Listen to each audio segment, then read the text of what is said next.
Well, that didn't work out very well. It's going to start with something that's like, why are you transposing on me? And I can't find it. Hi, everybody. Welcome to a new live stream. I got the audio working, hopefully. Everything sound all right? Let's pick another one to play with.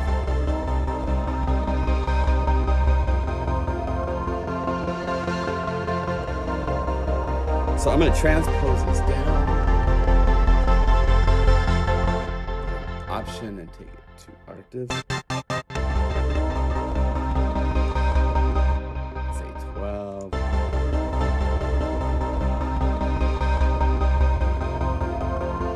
And let's split this to stop right here.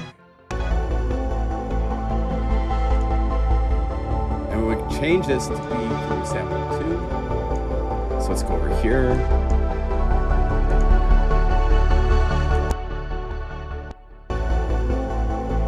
There we go.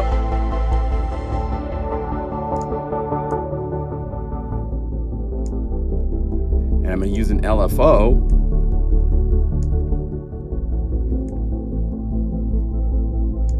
On the filter, so we right click and say we want to use LFO2. And we're going to change sync to notes.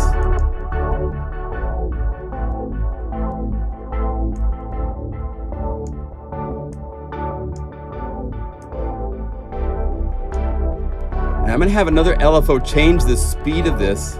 Let's go to LFO3, have it be like about this fast, and then you right click on the speed of LFO2. Oh, I can't because it's synced. That's right, I can't do that.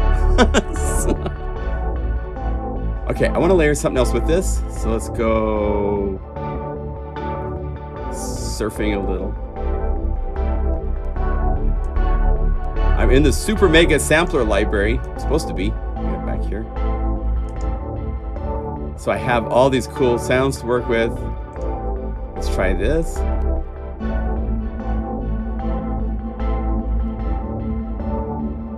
That's pretty cool.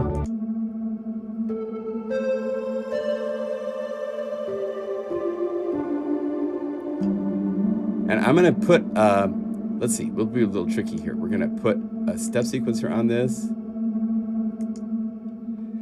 And say, let's,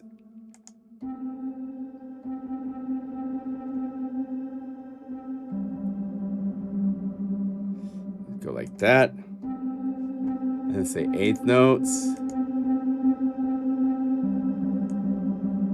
And this might actually have to be 6 down. 4, 5, 6.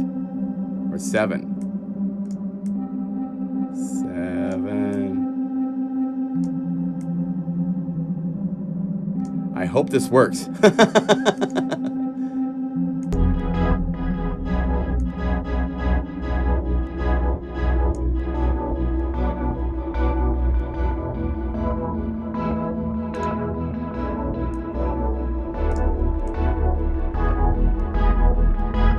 We'll make it work.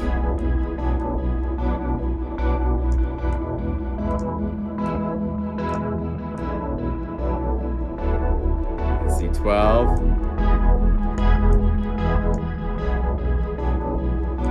Let's go like that. 4, 6.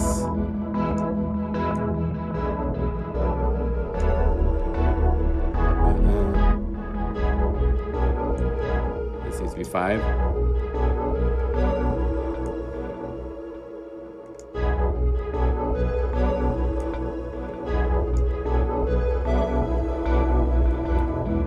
There we go.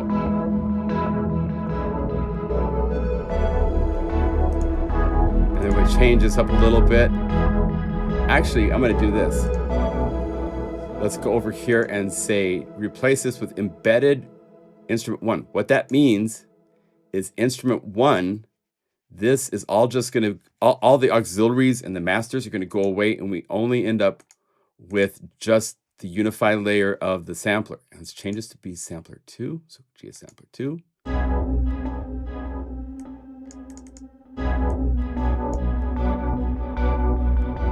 Uh-oh. I lost my step sequencer. Oh my gosh. Okay, well, I can make it again. Hey, let me turn on the camera and say hi, because I don't mean to be hiding away. I was just I wanted to start with like making something really cool, and I kind of, we're working on it. So welcome. My name is John Limcool. This is a live stream on Unify 2. I'm just playing around, and I was going to make something fun to give you guys. Let's keep going because I think I can get it back. So let's see if I can get maybe not. We'll try it. We'll see.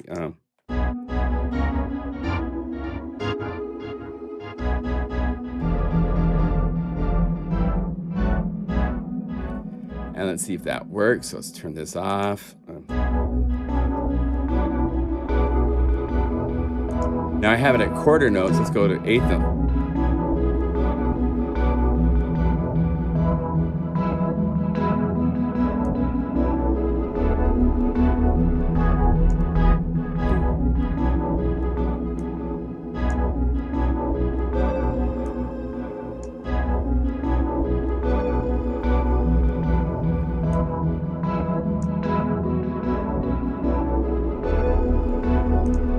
There. Now let's go over here. Let's get sample start.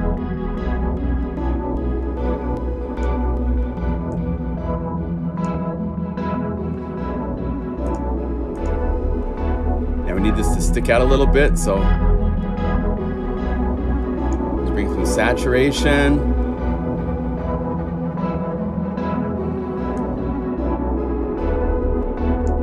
Let's bring this up.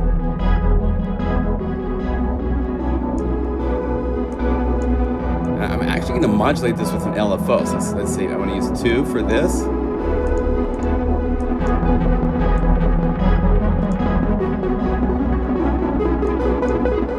And it's bipolar. We only want it to be one pulse, so it just does the top level.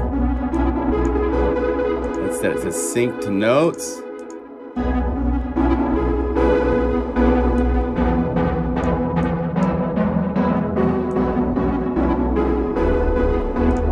Let's make this a custom shape, a little bit more shape like this.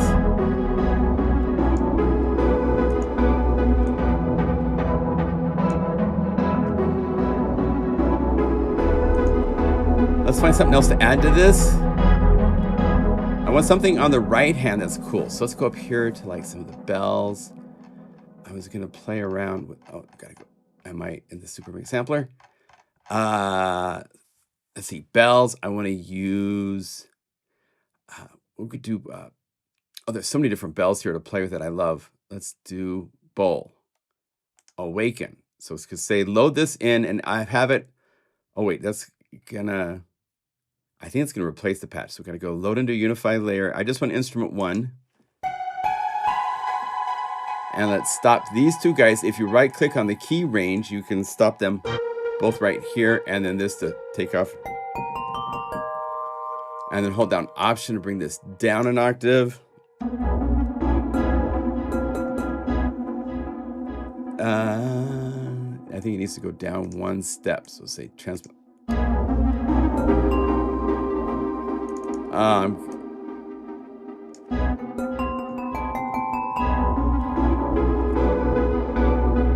We'll figure it out. Hold on.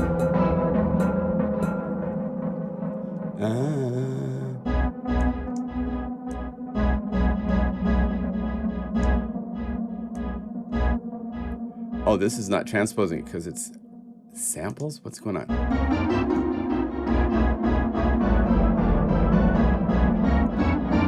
Is there... I don't understand what... Oh, MIDI box is playing it. That's what's going on. Play only. Play transpose. There we go. That's what's messing me up. Is it set to play? It's only playing just and not transpose.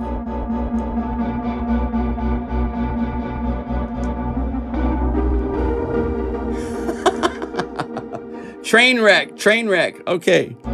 Well, okay. Oh my gosh. Well, I'm having fun. I hope you're having fun. Let me see what I can do to fix this. So, go to transpose.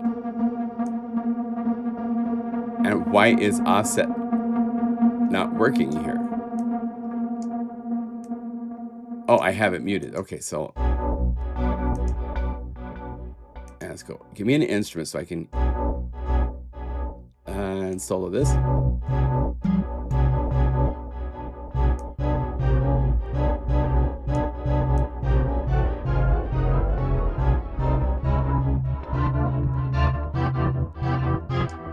Okay, well, this is just not working right. So let's try another time to do that. Anyway, welcome.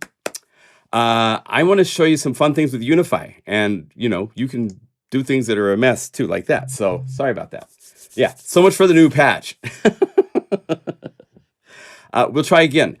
In this video, I want to do a couple things. I want to give you some a tour of GuruSampler 2, explain what's new and all the parameters that are there, use it to make something, and that was just, anytime you're dealing with samples of instruments, it's a recycle file, and so they don't transpose the same way as everything else, and so I didn't have it set up right, and I just didn't want to go through the whole process on camera. But at least you guys can hear me and the sound is right. So that, so anyway, let's call up a patch and we'll convert it over. I want to use something synthy because that gives us some interesting harmonic content to work with and stuff. So this will work. Now, I designed this GuruSampler, the Super Mega Sampler library. These patches are compatible with Unify 1. And I didn't put anything in this library that won't work with Unify 1. The only place where there are patches that are dealing with the abilities and capabilities of Unify 2 are in the standard library, and then you go up here and you search for U2 for the most part. The BPM drums I did modify so they don't work in Unify 1. But once you've worked in Unify 2, it's really hard to go back to working in Unify 1. I think keeping Unify 1 is a good idea for working when your songs that you've written already that call up Unify 1. They will load no matter what you do to the patches in your folders and stuff like that. So yeah, it's oh man, I was hoping for a smoother start. I'm sorry about that. But anyway, we'll recover. So right here, and if you have questions, this is just camera position. I hope he's eventually. Oh, what happened?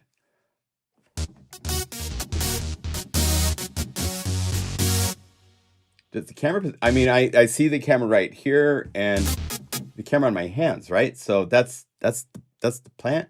I mean, well, I'm just gonna go forward. I don't see anything different than what I do usually for the cameras, what's streaming in OBS right now. So if there's something that's right, let me know and I'll figure out what's going on. Just camera position. I hope he's well, oh, okay, good. I'm like, what's wrong with my camera? What am I doing? Okay, so if you have questions too, I want to make this available for you guys to ask questions on what's going on. Hello, welcome. I'm just not awake. Okay. All good, my friend. All good.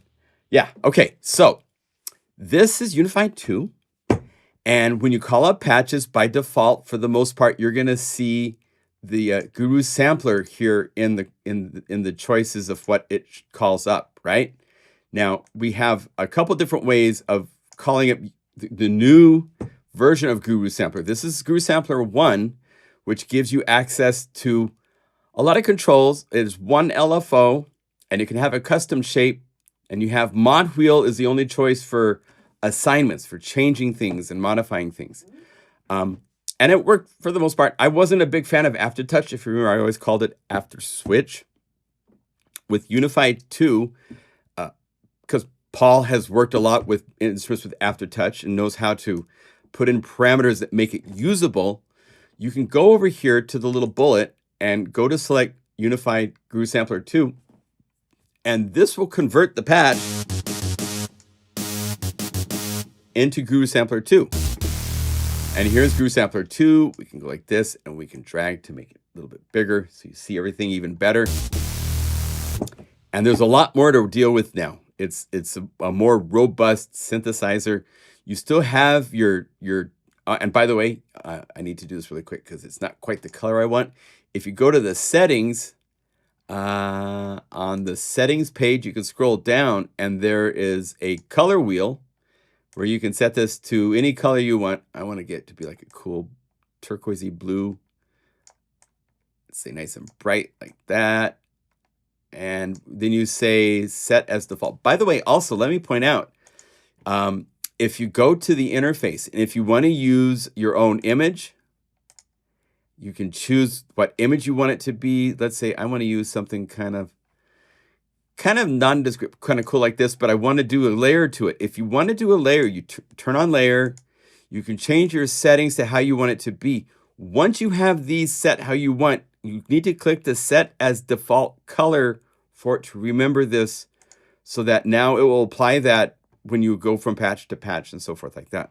So I had thought that the pin is for the image, so you can lock the pin. This right here is what you use to lock the default color alpha. So if I want to have a cool little bit of like maybe a little bit more of like this kind of a vibe like that, then I need to hit set as default. And now when I change patches and everywhere I go, it will now keep both the color layer and the image locked to work with. So I learned about that. When there's so many things in Unifi too that I'm still learning things as we go. So we're all together in it. So okay, so go back to the synth, convert to GuruSampler 2, and now the knobs have a matching color to match the interface and everything else. Yay. So we have all these controls up here for volume, shift, transpose. These are all the similar ones that you've seen normally inside of GuruSampler 1, if you're coming from GuruSampler 1. Here's where the pitch bend up and down are at. Then now you have the lag, and there's 3 lags now for pitch bend, mod wheel, and aftertouch. And these are wonderful because you can take pitch and have pitch, let's say, go up an octave and go down an octave like this. And then instead of them just being super fast, if you go pitch bend lag and you set like here, then and the way that this comes out really cool is if you duplicate this patch. So just go over here and say duplicate the layer, go to one of these and set the pitch bend to be 0. Double click 0, double click 0, and maybe detune it a little. And this is a parameter that if we want, we can double click, go down here to random 1, click this, and let's go to fine tune and have it be different. And I want the sample start to be random as well.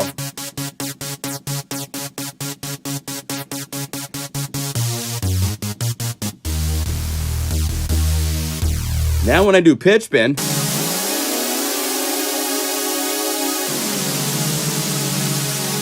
one of them is doing this pitch bend up and down with the slow rate.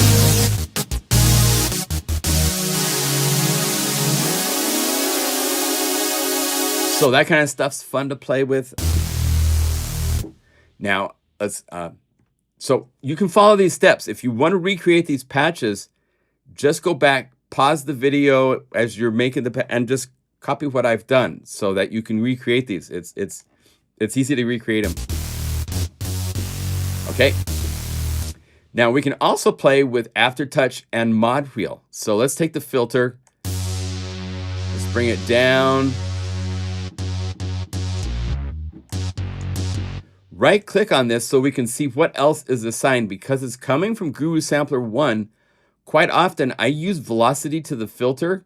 You might want to get rid of that here because the controls are different and you've got a lot more control, and I want to have control over the filter as a whole here. So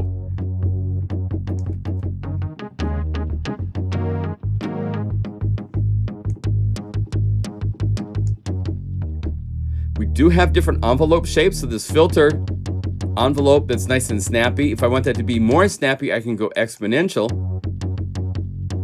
I can also make it more chunky by going linear. Hear that extra chunk from the shape?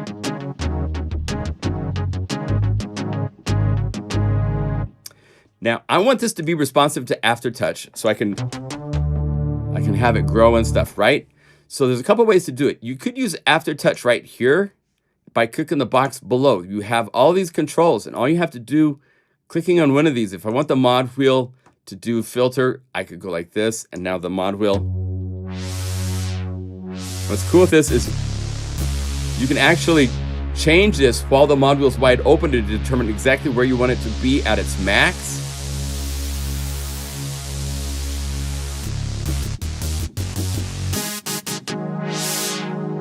And you hear the rate of the module now, right? If I go up to module lag, I can slow that down. So now,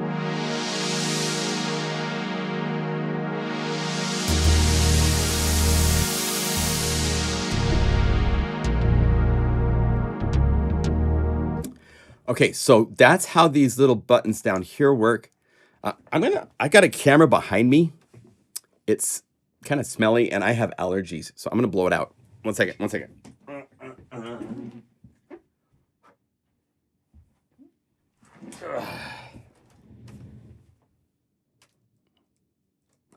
I have a couple different camera candles and I brought the wrong one in. It's the one I'm the most allergic to, so. Yeah, it's a great filter. And there's a number of filter types here to choose from if you want it to be a bandpass filter. There's 2 different curvature shapes, and this has a lot more intense in the mid-range of the...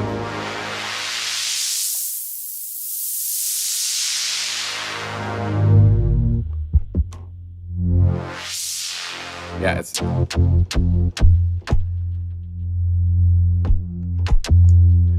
you also have a notch, which is really nice. For that kind of a vibe. Let's go back to cutoff, low pass. Now, I kind of jumped ahead. I wanted to do more of a tour of how everything works. So let's keep going. So you've got these controls. If I wanted Aftertouch to follow this up, I'm going to make the Aftertouch be about the same as the mod wheel, because this way people that have Aftertouch can use Aftertouch. If you have a mod wheel, if you've assigned these both to about the same amount, then your mod wheel will also give you the similar control. Now let's go back to this lag and let's make the Aftertouch also. And now it becomes a lot more playable and musical to use Aftertouch, because it goes up and down in a nice way instead of just like, you know.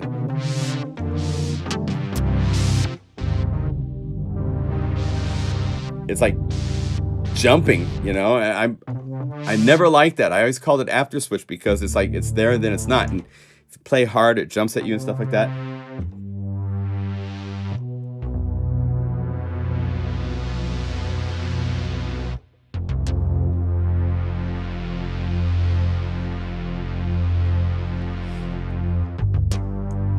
So this left and right knob is panning the sound left and right. I'm not sure if it does. I think it's more of a balance instead of actually forcing the right channel to go to the left.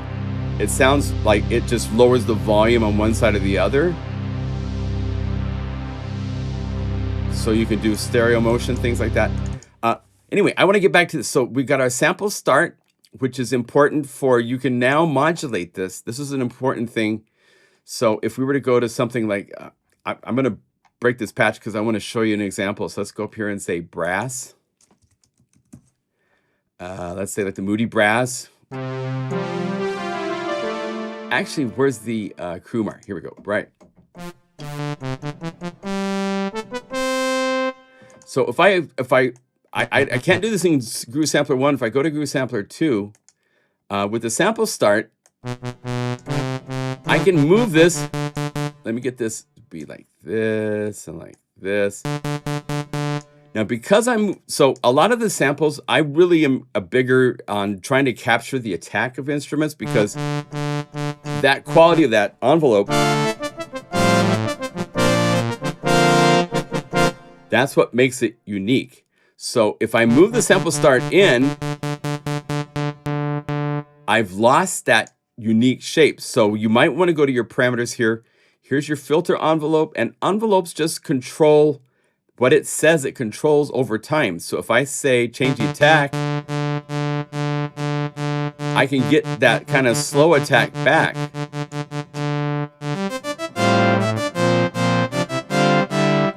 But because the sample, I can get to that just by going down here, do we have, if we go velocity right here, you'll see it pops up a little box around all these different boxes. So I can say, go back in time, and you can see the little dot here. I'm gonna do to the attack here too.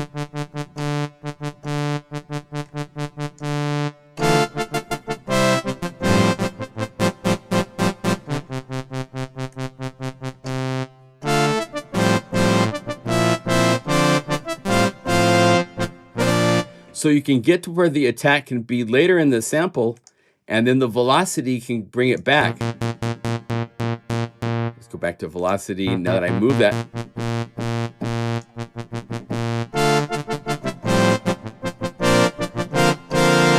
So you can get a lot of variety out of samples that's just a single sample, where it's not got multiple velocities of samples to work with sample start. We also have a random. So if we set this to start in the middle, let's do this. I'm going to right click so that I can tell this to stop, so that it's just so you can hear what this does, and right click this and say stop doing that too.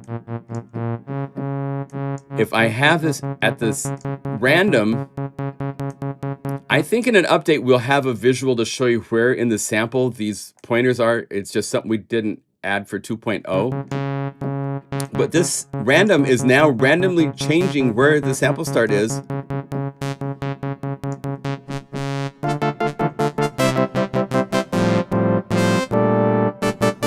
With each note is played, right? And if you do this, on some samples, you're going to want to go to the amp and just bring this up just a little bit. One of the cool things inside of Unify is, at Unify 2 especially, is that the mod wheel, if you have a scroll, you can use the scroll to move this in super small, like it doesn't even show you the percentage because it's a smaller percentage than 0.00. So you can move this to a point, it's still actually considered 0.00, but there's decimal points beyond that that we're not showing because it would make the interface look really cluttered, that you can use so there's no click. Because a lot of times when you're doing random jumping around and playing, our sample accuracy of playing is it's spot on. So the random is a really cool tool. If you use it, you might want to use just a little bit of attack on the amp to get rid of. Here's without it. You hear that click? Let's bring the random to be less. Now you hear the click all the time. So if I use the wheel, there, it's still 0.00, but it's like 0.0053. It's a very small amount. But now the click is gone. So we kept it because there's times where you want it to be super sample accurate.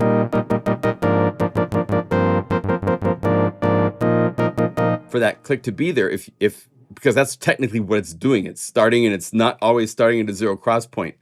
And instead of putting in software where it like forces a zero cross point so you never can get to this, we chose not to do that. And instead you just got the ability to just move this small amounts. And it's so sample accurate on the envelopes that just moving this with the wheel a little bit, we're still in 0.0, but we've gotten rid of the clicks. So be aware of that as a really cool thing we can do now. Okay.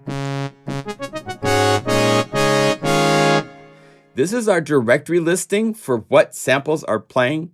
We're in the Unify standard library. The top of the three options is what library you're looking into. So if I went to Planet Pluck, then I'm looking at the sounds that are inside Planet Pluck. And I'm playing whatever is there. If I go to another library, let's see, go like this.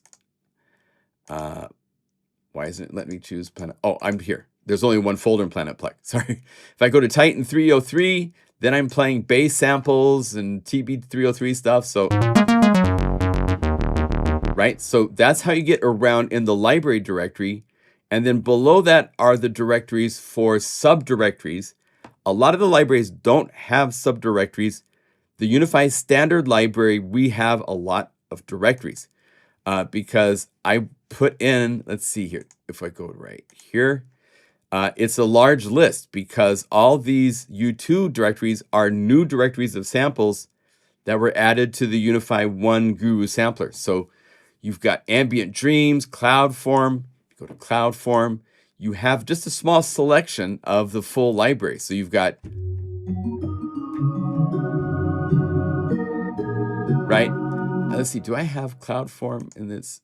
Right, if I go to cloud form, the actual library to the sample list, it's much larger. It's like around 10%.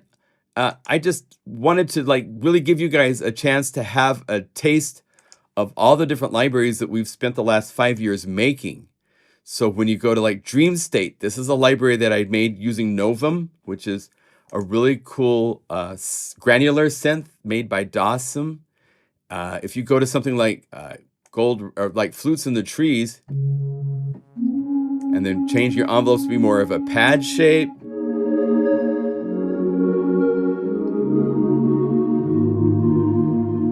Right?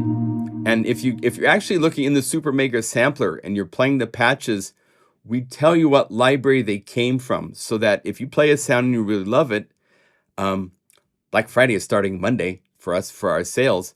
So you can have these libraries that you can pick up that you like for Unify to work with. So it's kind of a way to have samples of all these different libraries. You can go to Electric Dreams.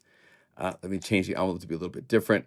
If we're in Electric Dreams, go back to Electric Dreams right here. Then you have these choices, and that includes, I put a Fender Strat in here. So if we go to this right here, this is the Les Paul Vintage.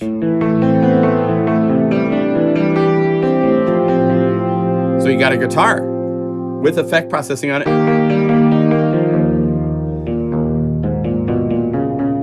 Right? So each of the libraries here have a whole bunch of different samples that go with that library. So I decided here to just keep it this way instead of trying to put them all in one folder, because I'd have to redo the voicing to every library we've made for Unify, and that's just more work than my little brain can handle. Inside of the Crumar, you'll find such things as the violin and the cello to play.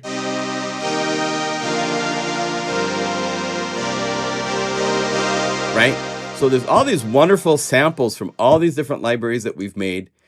They're available right here from GuruSampler 2 to pick and work with. So that is really nice. We do have a couple controls over here. Right here is where you see the samples that are inside of one of these instruments. Any instrument you call up, if we were to go to like a drum kit. So that would be down here like, oh, let's go to the United folder. There's a couple drum kits in here. So if we go here and we say drum kit, never surrender, right? So we're playing a drum kit of samples. Each note is a different sample. If you hit the little hand right here, it locks that sample so that is now the sample across the whole keyboard. Instead of all these samples, say I want this snare, I can hit the hand. Now I'm playing that sample. Those of you that have been around for a long time, you'll remember with Super Macho drums for Contact, I had a similar thing where you could you could freeze any of the samples in a drum kit. So this is that same concept. And it's called up from this list right here, where if you click and drag, if you want, you can actually make a text file with all the names of the samples. Some of the libraries we did that. It's a lot of work to do that, so I didn't do that for this. So the lock is for that, as well as, so as you can see, this turns on the lock right here. So it locks this in place, okay? Here's the reading of samples. So if I lock this and I say, instead of forward, I can say reverse. Now it plays it in sample, reversed. If you're playing, let's say, let's go to like a TB303 sound.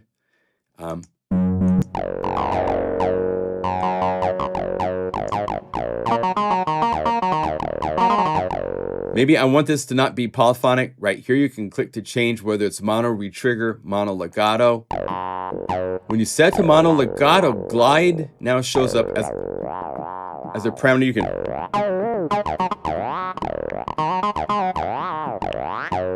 right. So you have glide. Glide does not show up and isn't active if you're in polyphonic or mono retrigger, because that's not it's not doing the legato, and legato is when you have the option of using glide. So glide is turned off otherwise right now. I think at some point we were talking about maybe adding polyphonic glide, but we haven't done that yet. It's all lots of code and stuff like that. Yes, we do have all the user guide and the owner's manual on the website. In fact, real briefly, let me show you also on the website, since you guys are talking about this type of stuff. Let's go to the website, and I'm going to have it so it doesn't show the tool marks bar. Let's see, I need to log out. So I'll go over here and say log out. So here is the website. If you go to the Unify 2 link to the page, here's information. If you don't have Unify that you bought from us, but you bought it from another website when we were selling Unify in different websites, you can contact us and we will help you get set up with a license for Unify 1 so you can upgrade to Unify 2. Down here, you see the owner's manual is available. And we also have the change log for what was added for 2.0.1, which was released on Friday. So there's a new update available. In the listing here, I'm going to add more information here, but we've now added the unified libraries as its own tab. So you can go here to see all the unified libraries. There's a frequently asked questions area where some of the questions that we get a lot in tech support, we've put basic answers here. So you can go here to see what's going on. So that is all on the website for you to work with. Our introductory sale for Unify 2 is still going on for 2 more days, so make sure you take advantage of that if you haven't upgraded yet. What is the cleanest way to install the update? Well, there's 2 ways to do it. It just depends on if you want it to work at the same time in one folder with Unify 1, or if you want to have 2 separate folders. I'm using one folder for Unify 1 and Unify 2. Because I don't want to duplicate gigabytes of libraries somewhere else for Unify 2. Once you play with Unify 2 for a little bit, you're not going to be calling up Unify 1 because it can do everything Unify 1 can do. GuruSampler 1 is here. All those options are here, but you have so much more to do in control-wise and flexibility-wise. The reason to keep Unify 1 really is just so when you call up your songs that you've used Unify 1 in, those songs work. And that's really the only reason. So I usually say either default location if, my location for Unify is on an external hard drive. So if I was to go over here and go to Unify verse, and let's see, if I go to my plugin guru folder, here's my Unify folder. Go right here. So this folder is being shared by both Unify 1 and 2. So in the installation process, I said, let me choose a location, and I pointed it to the outside hard drive where I've got Unify 1. We were very careful to make sure that the 2 could work together. I can even go over here and call Unify 1 up at the same time. I had the demo installed at one point because we're about to release our demo version of Unify 2. So it pops up that question. But they're both working, they're both seeing the same libraries. See the library list here? It's the same as here. So they work together. Unify 2 can read all of Unify 1's libraries. So all these libraries I can go to in Unify 1 or 2, and they both work. It's just once you've gone from this to this, there's not much reason to go back to Unify 1 to work for the most part when you're like being creative and stuff. There's no metronome, no GuruSampler 2. There's none of this information on the VU meters telling you the levels of what things are. So there you go. I hope that helps clear that up a little bit. Typically, most customers are combining Unify 1 and 2 in the same directory, just because if I have these big sales, all the times, it seems.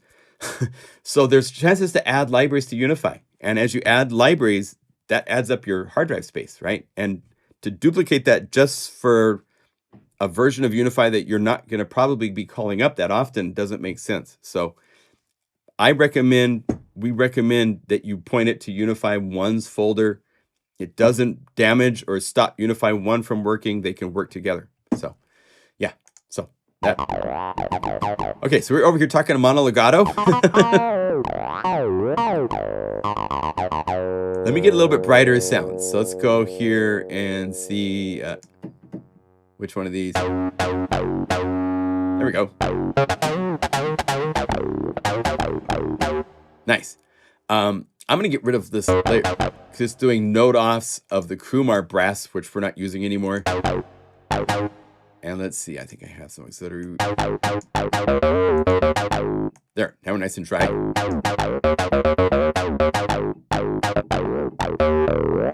There.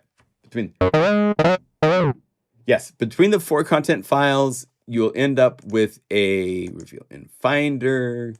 Go up here to libraries. The Super Mega Sampler is only patches, so that doesn't take up any memory. Everything memory-wise is inside of the standard library, and it ends up being about 8.82 gigabytes is what I have. I have additional stuff in here. I have my own custom impulse responses I wanted, so I have a folder that it's 111 megabytes, so it's not that much, but around 8 gigabytes is what you're going to end up with after you install all 4 folders. I put a thing in the email last night. Let's cover that real quick. If I messed up a little bit with the number 4 installer for a while there, and it's been fixed, so it's all working great now. But the way to check to make sure you weren't caught up in this time when I had done this boo-boo, do this. Hit the settings, go to paths and data, to the main data folder, click open. And if right here at the end of the list, if you see a Unify 2 part 4 of 4 folder, you're welcome to delete that, because I didn't make the .guru file correctly so that it would put everything here. It wanted to put it into a folder. I got it all sussed out and it's working. But if I did it wrong and you downloaded and installed it, and then you'll have this 2.25 gigabyte folder sitting right here. So delete that. And then I would suggest re-downloading part 4 of 4 from the website. Install it one more time just to make sure all the content is like sussed out 100%. Because if it put part 4 of 4 here, you might be playing just the Unify 1 library, so you don't have all the Unify 2 stuff that we've added, because that's in the part 4 that needs to be installed. And I was thinking, like, should I tell people how to do it? But it takes pieces from part 4 of 4, go into multiple libraries. And so let the installer automatically do it. Don't try to do it yourself. A lot of people with PCs, it will try to unzip that .guru file. Don't unzip it. And if it does unzip it, go back to it and take it from a zip back to a .guru file so you can drag it over the interface of Unify and it will install it correctly. So hopefully that helps, because I apologize for that boo-boo. I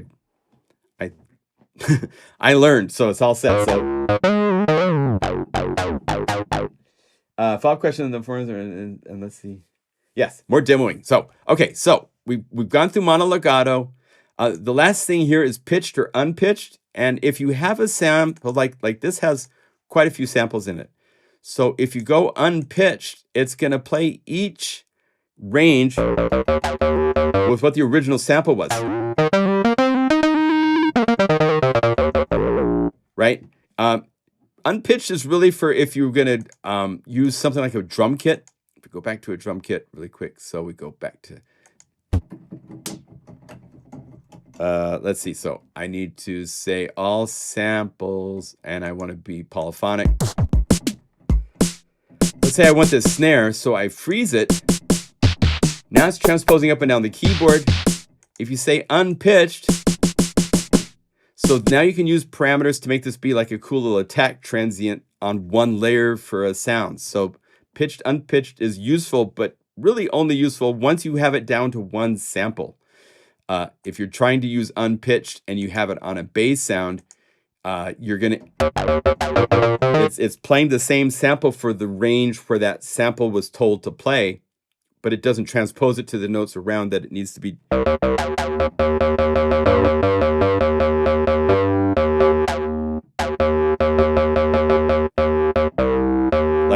Like if I had a keyboard, there's 4 notes that are playing this one sample, but it's not so useful that way. Now, it is useful if you were to like go just to one sample. Now you can start getting where you're doing drone. I've made a lot of patches where you make one sound. If you set it to a single sample and then lock it, now you can go to other layers. You could add another sound to this.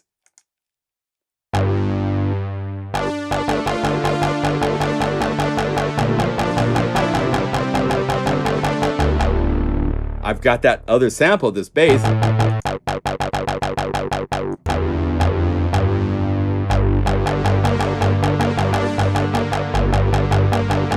So I could have like a steady 8th note bass pattern just by locking a sample to one pitch. Then other samples could be working. It's really more for like a piano with ambient reverb and stuff to give it space. Then it becomes a really interesting, but this is cool too.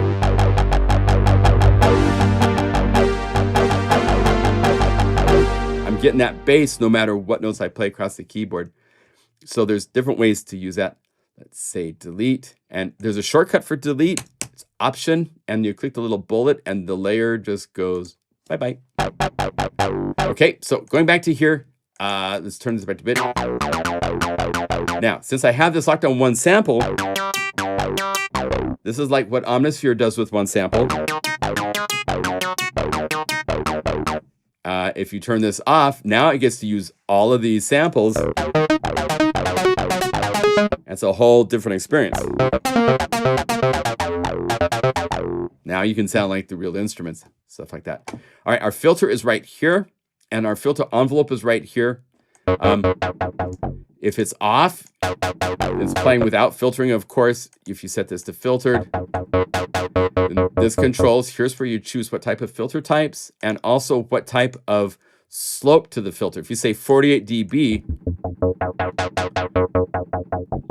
you can really tell. Let me bring the gain up. Now listen, as I bring this to 12 dB, the slope is going to be a lot less. So you hear more frequency content. And that comes into play when you use resonance.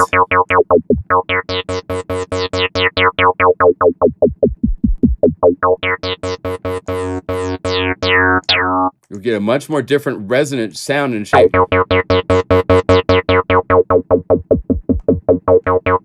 They're kind of similar because the resonance kind of takes over the filter because it gets so strong. But it's really when you're bringing the filter down, 12 dB, it doesn't cut it as hard as, well, 24 is what you normally see on most synthesizers. And if you want to get to the deeper, darker bass sounds, hear that difference? You can get into deeper registers of content with a low-pass filter that's at a 24 dB slope. It doesn't let it kind of like leak in some of the upper harmonics and frequencies. Right? So these parameters are very important for determining what type of sound you want, how expressive you want it to be. If you want to go like this and then put random on it or something slightly.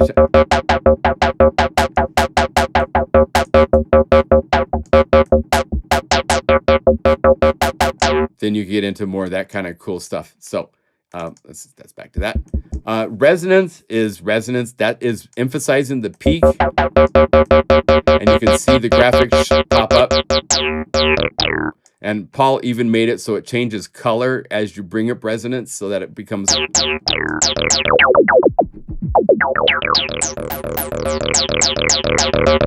So we're trying to just really help you see what's going on to your filter. We're banging the filter with a lot of res when we're like that,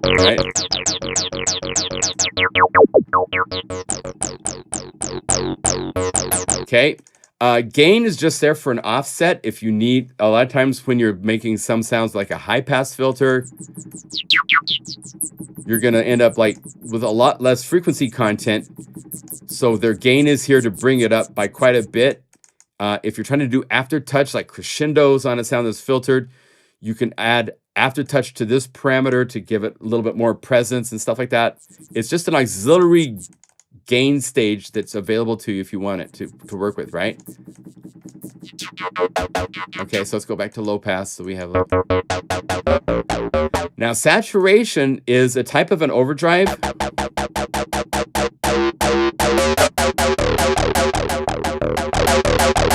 It's really nice. If we were to be just on a sine wave, let's go to like just the basic waveforms, DSP sine.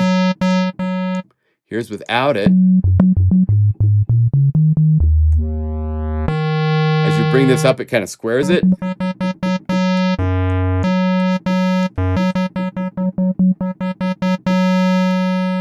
So it gives you some shaping controls and options in the filter to get sounds that have just a little bit more fuzz to them, a little bit more attitude per se, right? Right? And then the split is a panner that emphasizes the sound.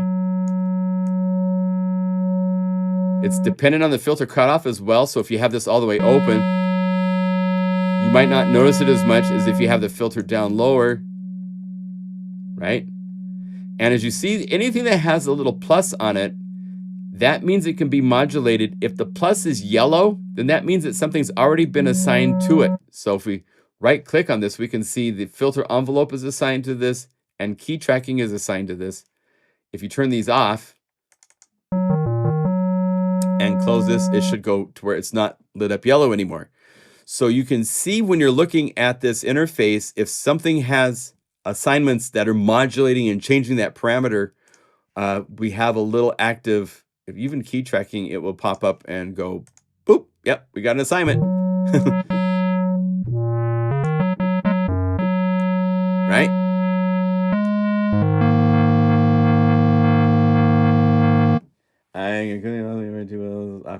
Yes, these give you so many more controls for what you do filtering wise. It's really lovely. I saw Rhodes just released an overdrive plugin for like $90, and here's overdrive built into Unify included with GuruSampler. So saved you $90. Well, it's not the same. It's not the same. I mean, that's cool, but that's a lot of money for overdrive, right? Okay, so you have these controls to play with. We'll get to the modulation in a minute. Let's do this. We'll get it back to a sawtooth just to keep going on this.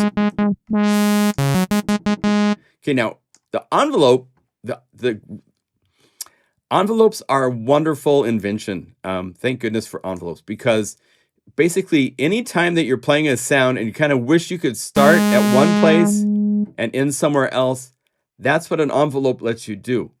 The difference between that and an LFO is a guy is sitting there and doing it all the time.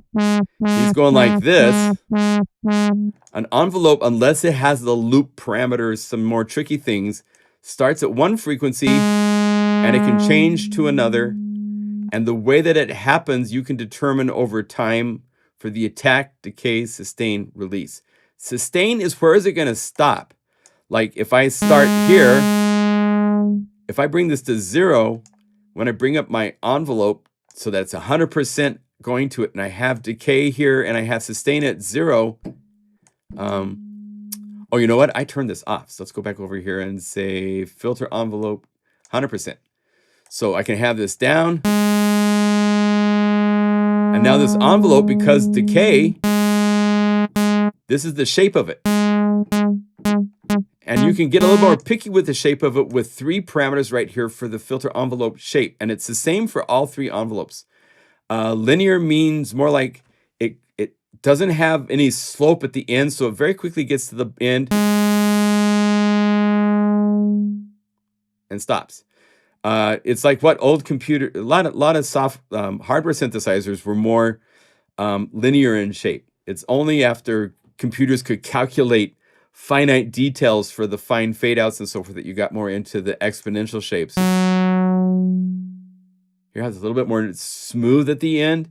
You can get even smoother with exponential, but this shortens the decay rate because more of the time is emphasized in like the last 33% of the sound. So now it's...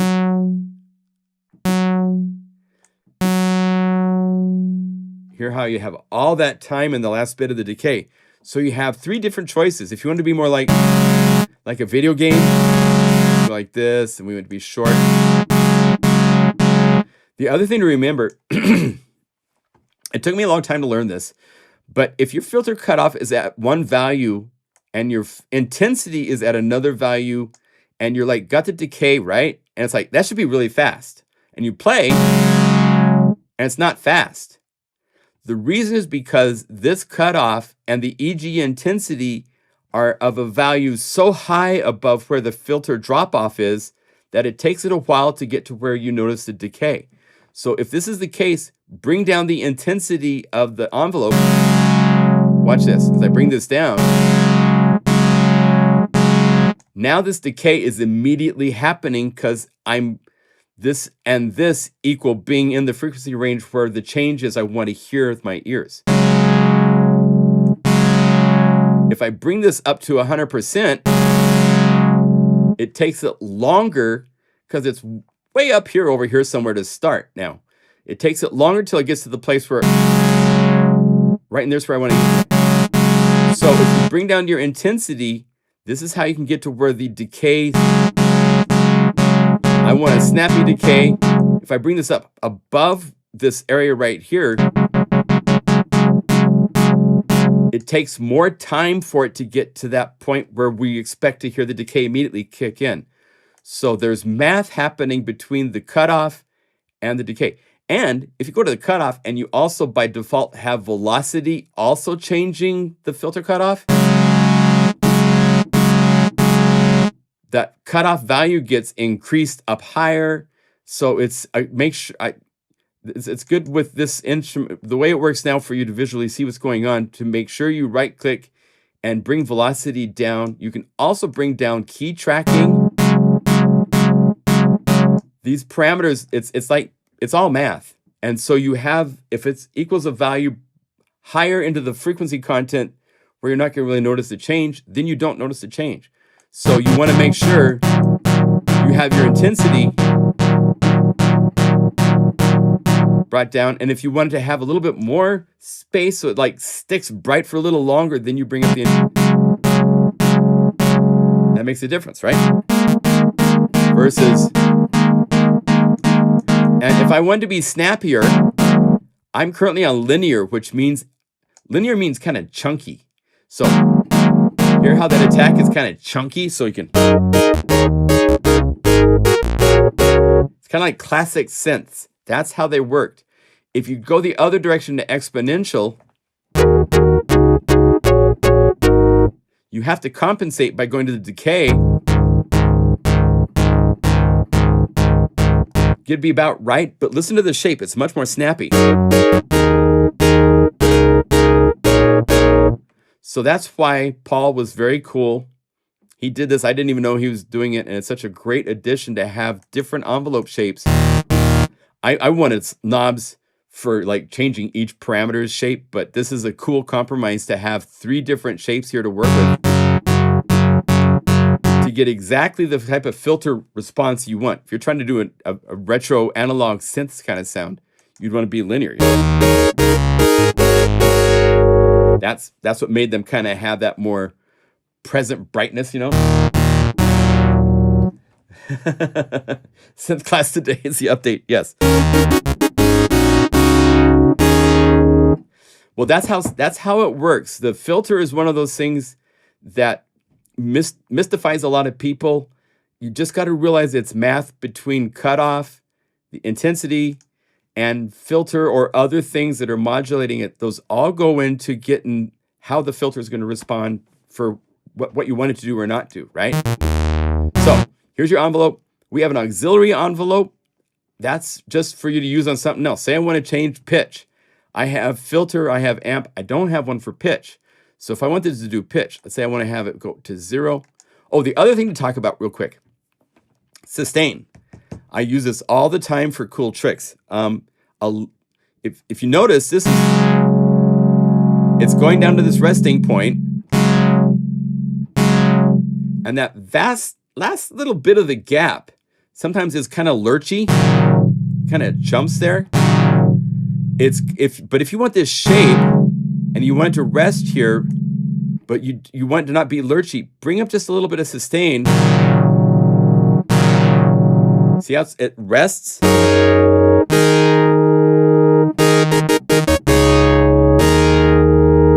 Compare that to this. And if I bring my filter cutoff up, it's now going brighter. But there's still that lurch. So the filter sustain is a trick I use a lot for just you don't have to have it at max. If you have it wide open, then now the envelope, there's no room for this envelope to do anything because you told sustain to be max. So the only time to have this at max that you'll hear is if you now change the attack, because now you're controlling how long does it take to get from this start to this max sustain.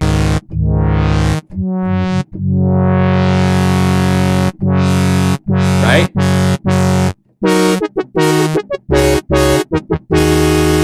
Now, if you wanted to get it to be like more musical, a lot of instruments have a cool, but then they fade down. So in that case, take the sustain down, and then you play at the decay, the rate of sustain, so that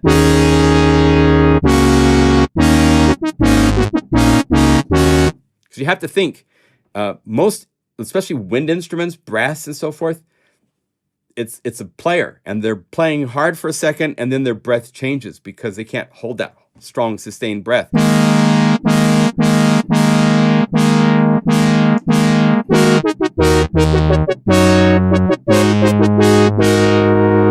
So using these, you can get rid of kind of the lurchy. If this goes all the way to 0, I'm just using this filter for this decay and attack now, but it kind of rests with a lurch. So instead of bringing up your cutoff, it's cool to just bring it to sustain.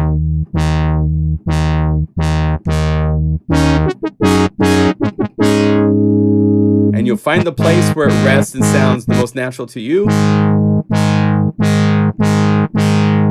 You can also do stuff where you have this down, and then you would go to velocity. Velocity is right here, and then have velocity bring the sustain up. And you can have it so it goes all the way up if you want when you play really hard. So you can.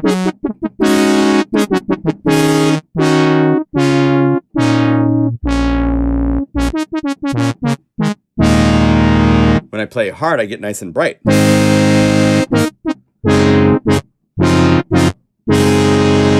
So the velocity control to sustain is very handy.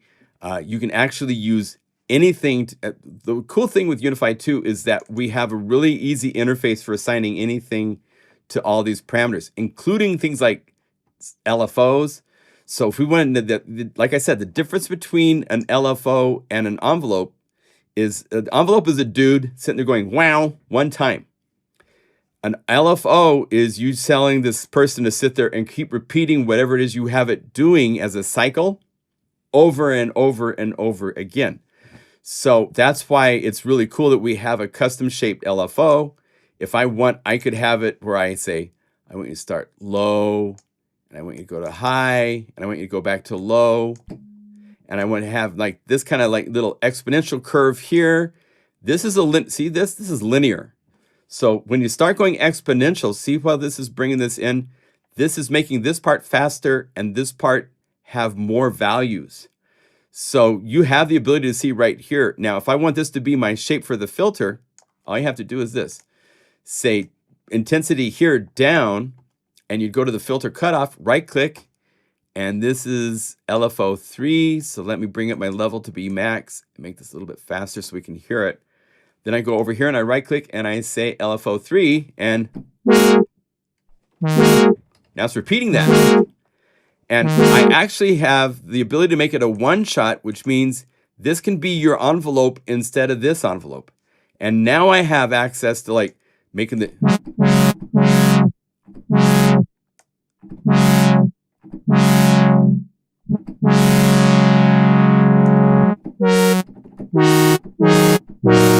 And if I want, I can go to the rate, make it faster.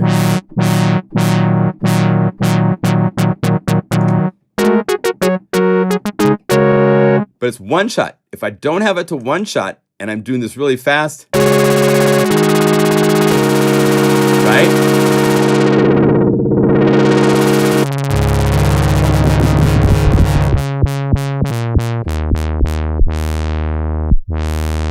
So you can have any shape you want with the custom shape. If you go to more traditional shapes, like here's a linear up, linear down. But what's fun is if you go to custom shape, you can go over here and click the editor, right click on this, or actually, no, you don't right click, you click the little bullet right now, load curve preset. We have calculated triangles, saws that you can start with. And now you can modify them. I can say, I want this to be exponential. I want this to be negative exponential. And because it's a custom shape, you can double click to make extra shapes in here if you want. So you can make any shape you want.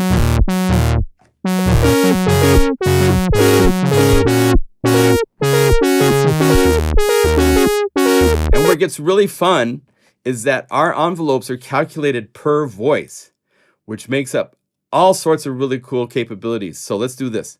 We bring the filter up a little bit and bring the intensity down a little bit so we get a place where we hear the... Right? And let's bring the intensity down a little bit more.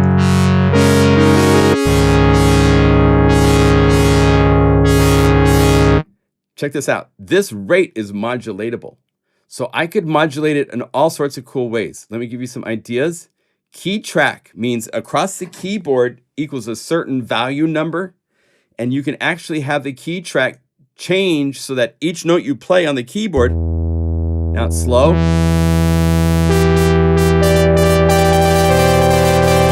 If it's at its max range, it's...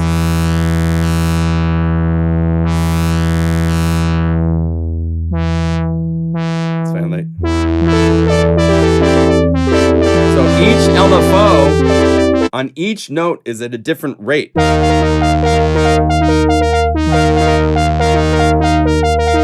Check out the difference with key track off. They all go together.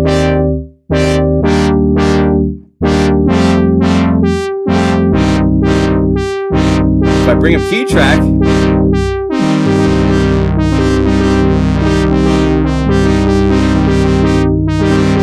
the rates get changed, so now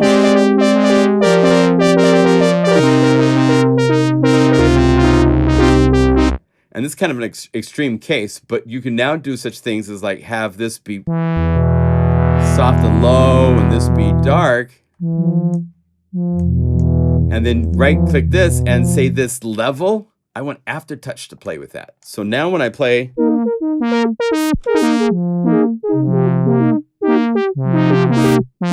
and I also want aftertouch to change the rate. So now, as I play with aftertouch,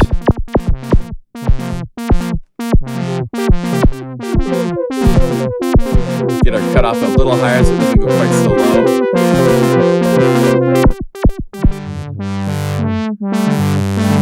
So you can get all sorts of really cool, complex synthesis that, I mean, GuruSampler 1 could never get into using LFOs in these types of ways. This is beyond its reach of concept. So I need to... Yes, you'll definitely want a keyboard with aftertouch that's polyphonic after this. The HydraSynth Explorer, Korg has a little keyboard controller that has aftertouch. More and more companies are bringing out things because polyphonic aftertouch is so cool to play with because I can play these notes down here soft. Right? They're just doing their own thing. When I play a new note up here, I can do whatever I want to that one note. Here, let's do this. Instead of it being bipolar, let's just say unipolar.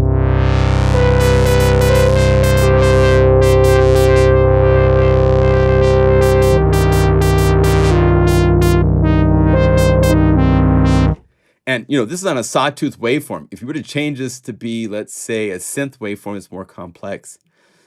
Let's go to like clouds. Yeah, there's some pads in here, right? Cloud City.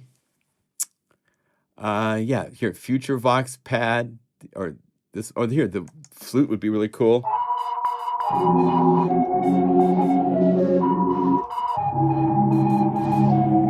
You know, now you can get all sorts of cool stuff happening. And I want the rate to go really fast, so you can say aftertouch.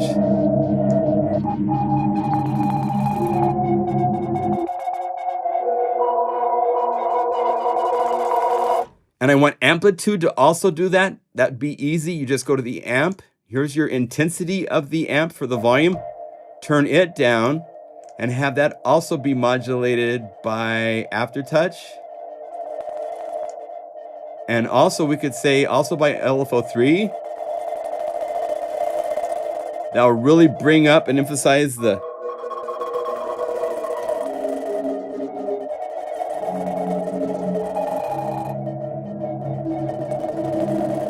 now, aftertouch, you notice it's kind of like when I stop, it jumps down really fast. This is where this button is gold. It's just so cool because if you bring the aftertouch lag to be slower,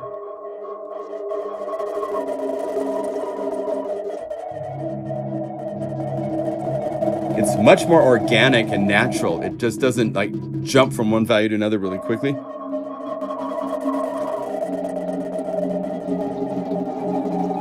I mean, have this also modulated with LFO3 for the saturation,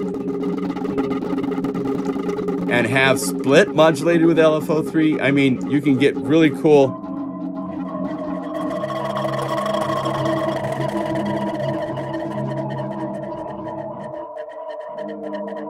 Right? So, I mean, the possibilities of sonic manipulation are so much greater with GuruSampler 2. You can, it's per voice. All these things can modulate each other. So it's super powerful. So I hope that shows you. Yeah, it does have a granular synthesis kind of thing. In fact, here, I want to like call this, in fact, I'll make this a patch. If you guys probably want this patch, I bet. So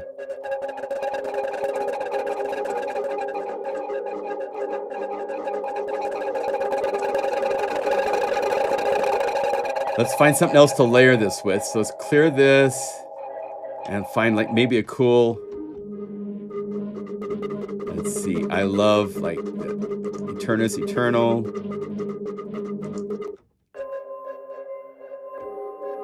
Let's find something else.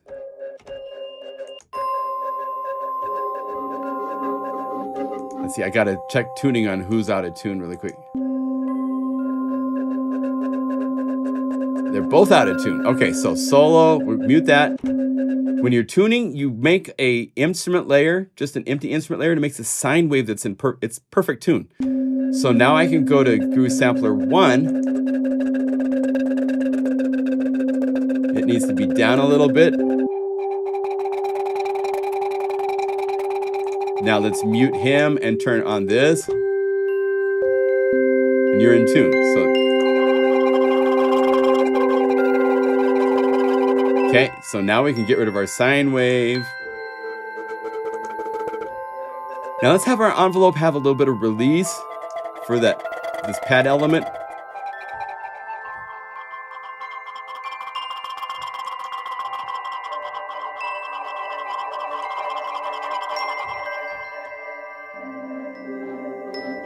And I want a little bit of attack at the beginning, so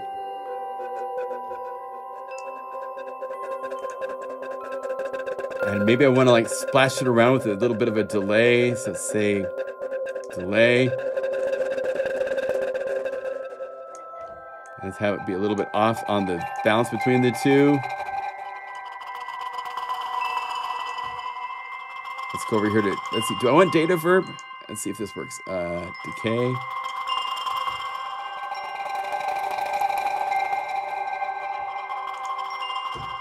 Yeah, but I might want to layer. I use quite often, I'll layer. We have this one other reverb called Water Verb that has a lovely chorusy effect to it. And just putting a little bit of that after another reverb.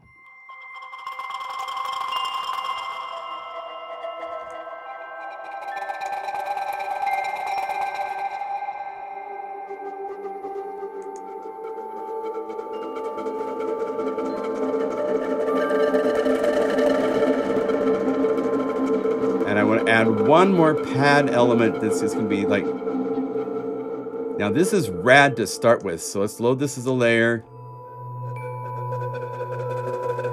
Let's take it up an octave.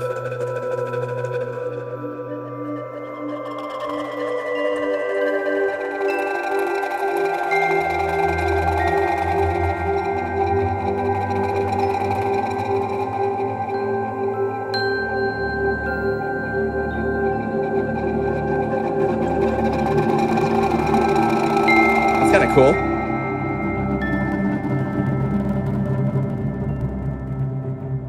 Yeah. Now I'd want to go over here to this GuruSampler 2 really quick, and I'd want to look at these things that are changing on Aftertouch, and I'm going to bring up like mod wheels doing that. Okay, cool. Oh, I want to be on layer 3 here. This is where all the fun stuff's happening. So let's also bring up the mod wheel to match it. So if you don't have an Aftertouch-based keyboard, where else was we doing our modulation? There's there. That was Aftertouch, but we're not using that right now. So it's here. Oh, I think we've got a really cool thing down here. We can see all modulation sources. So I can see Aftertouch. It's going to LFO3 depth and LFO rate and envelope level. So this extra cool thing at the very bottom of the list, I think we need to have a button up here to get to this list, but right now it's at the bottom of the list. We'll show you all of the current assignments that are currently set up to do anything to this sound. So you can see the list. Here's my Aftertouch, and it's changing 3 parameters. So I'm going to go to the amp envelope level, right click this, and bring up my mod wheel to match about where it is. And we can use the wheel to get it right there. And we have level is done by on level LFO 3. This is done, and rate is done by Aftertouch. So let's get this up to be 6, 7. So now if I don't have an Aftertouch keyboard, I do need to do one check. Because I've included modulation wheel, I want to look at GuruSampler and make sure that none of these assignments are to the modulation, and also to the macro knobs to make sure that this doesn't have any links assigned to it to start with, so that I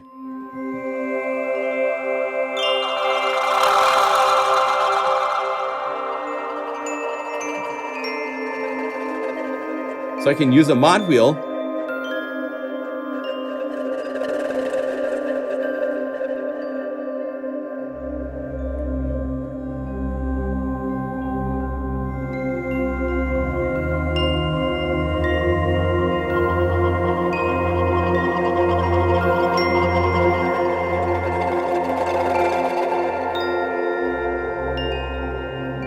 hopefully I'm making up for my kind of clumsy start.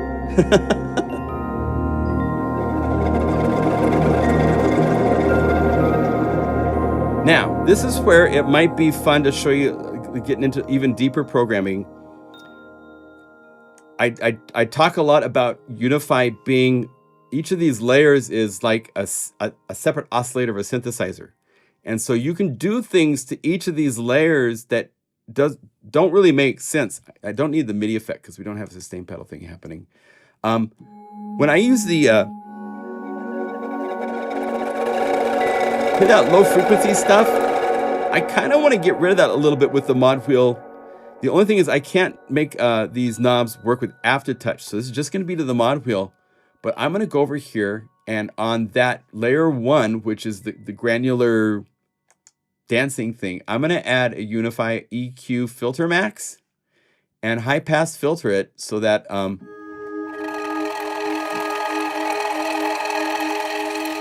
want it to be about right there when it's up. And then when it's down, I want it to come back down. And this is where these macro knobs are so cool. So we open up, go back to filter max. we go over here, we right click on this and we hit the ear. We got to hit filter max one more time, and we just touch this frequency, and boom, it shows me the value is 4185. So I click the end and I say 4185, and that becomes the max. So now I can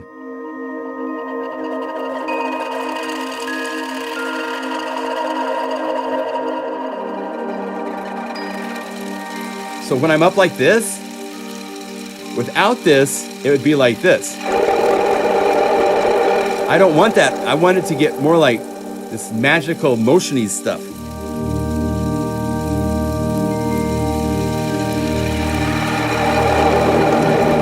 Right?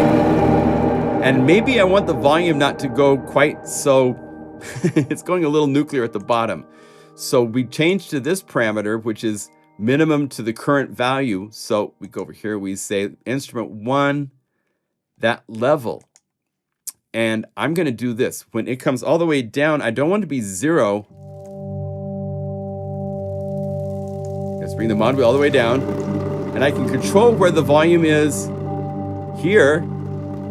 And I can listen. Go like, I like it like that. And then when I come up like this, maybe it goes a little softer.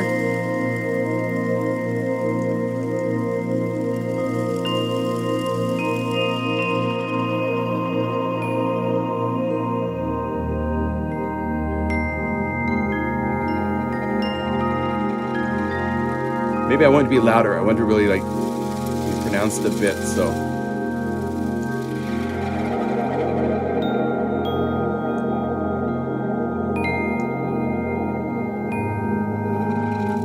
Right? In fact, if you want, you can do a little bit of a blip, have it go up a little bit. So right in this sweet spot here, it's a little louder, and then it comes back down. So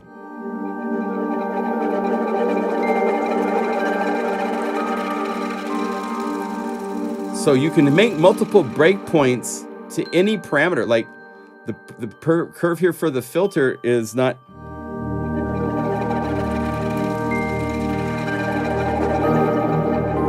Right? Maybe it's a little much, but I like a little bit of a blip.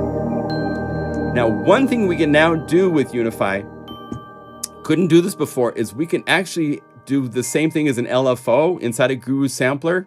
We now have those assigned to these knobs. So I'm going to go over here and set this to run and set it here in the middle like this, and set the depth and set the rate to be like maybe 2 measures.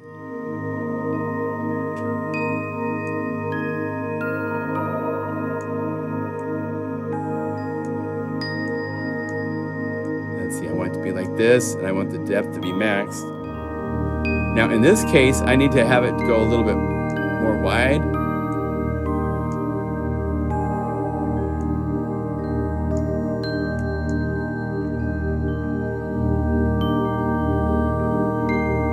Let's see. I want more depth than it's given me.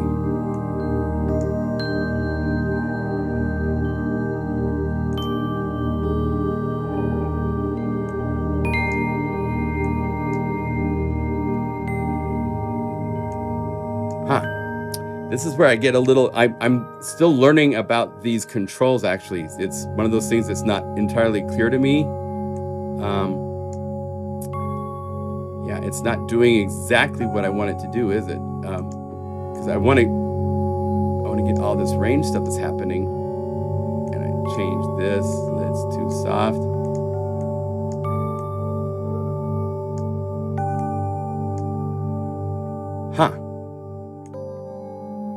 Well, I'm not going to show that right now because I can't get to work right.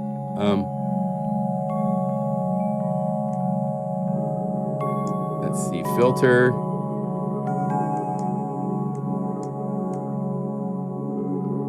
And then the mix volume, I want this to be up.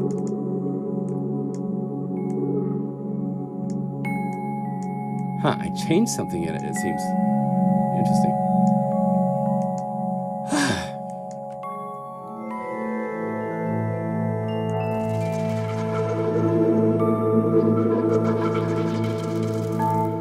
Okay, I just wanted to do that, let's say, right? So if I right click on this and I say run full range and have this down at the bottom, there we go. And then the level, we can have this down.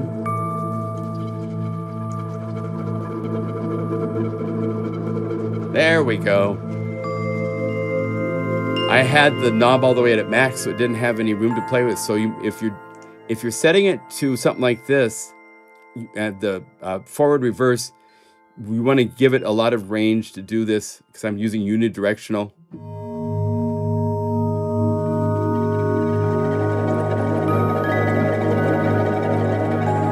Like if I want just to stop in that range.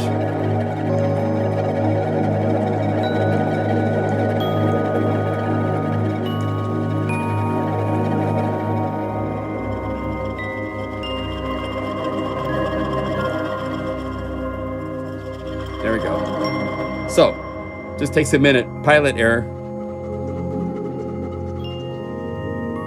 So now it's doing motion. You can add an extra blip in this to have it right in here be a little bit louder.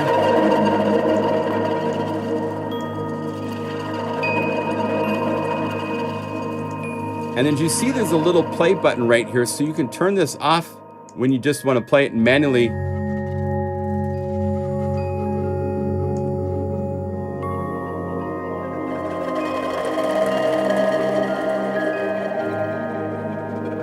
And then if you want to do motion, you just can turn this on. Now there's another option too, and that's to assign this to what we call our global run stop channel. If you turn this on, then you now have the ability to have multiple knobs. I'm just doing this to one layer, right? You can use this to turn on and off the automation, which also shows up on the play page. So you can turn this on and off here. So if it's off, now it's not automating. And then when you want, you click this, and it's automating.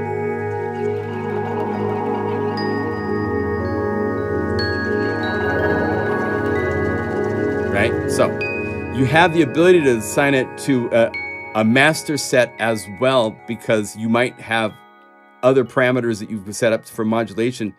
The way you turn these on and off is right-clicking will turn on and off the master channel connection. So if I right-click these three, the outer circle lights up, which means that when I hit this play button, all three of those knobs will start at once to start to automate with whatever they're set to automate for, right? And then I can use this to stop that. And it actually now shows up so that if I wanted, in my DAW, I could go right here to this and say, change this type to a toggle, and you right-click on this. And when you go down to the list for the full range, you can say change global metronome armed LFO. So now it's off, and when I hit this, boom, it turns them on. So now that they're playing. So that means that this would now work inside of my DAW to automate. So I could have it off in my DAW.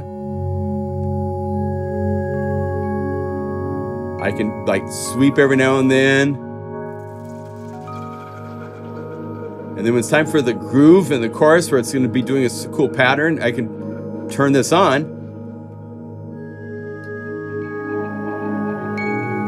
And now it would be dancing to the automation of whatever I had this set up to do.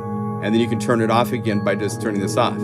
So we've thought it through to the point where you have this separate channel that can actually automate all 32 knobs. If I had the right click set to all of these. Now, if you left click, that will turn on the automation for that knob, regardless of whether it's global or not. And just a normal click again will turn it off. If this is on, and then I turn this on, the other ones should join it to now they're automating. And then I can turn them off this way, or I can just turn them off one at a time just with a normal click. So there's there's a circle and a play to each knob. That's what they stand for, is the automating capabilities, right? That's how do you change the knob type? Right here on the little bullet next to each of the knob parameters is just where it says control type. And you have the ability to change between a normal knob, A bipolar knob, it's like if you're tuning, like, this is 0 tune, the plus, fine tune, minus, that type of thing. You also have other knob controls like a fader, which gives you a up and down volume. If we go to the play page, it's a little bit bigger so you can see it, right? You also have a bipolar fader. So if you set this to knob type, control type bifader, now you have this type of control. Also on the list of control types is a selector, which gives you the ability to have indentations, so that as you're moving this, let's see, if I move this here, it will jump to these different indentation points. It's like if I automate this now, and if it's got the full, let's see, like this range start. Why aren't you automating? Oh, let me turn this off and turn, so it's automating. There, you see the automation happening right here. And even though don't have let's say, let's go over here and let's say volume, right? So mix volume. Now when I hit, we might have a bug here to fix. It's not doing that with the selector. I thought it was. Oh, depth. There we go. There. Now it's working. User error. Like I said, I'm learning all this too. So now, if you want, when you use a selector, there's a unique thing you can do that's really cool, and that is this little series of graph marks. Whatever your selector, there's actually an indentation choice. You can have it up to 32 indentations. Let's say I make it 8 indentations, which means I have 8 different values. See my volume up here? It's now jumping between the 8 different values. If I automate that, it should be jumping to the indentation marks. So if I like this and I say, but it's doing it smoothly here because it's the graph hasn't been turned into a step graph, right? We'll click this and now it's a step graph. So now you can set this to be down here, and now it does the whole thing. And now it's jumping to the different values for each step of the graph, which means each one of these steps now you can click and drag to change what value you want it to be. So it can get really fun to have this be doing like stair step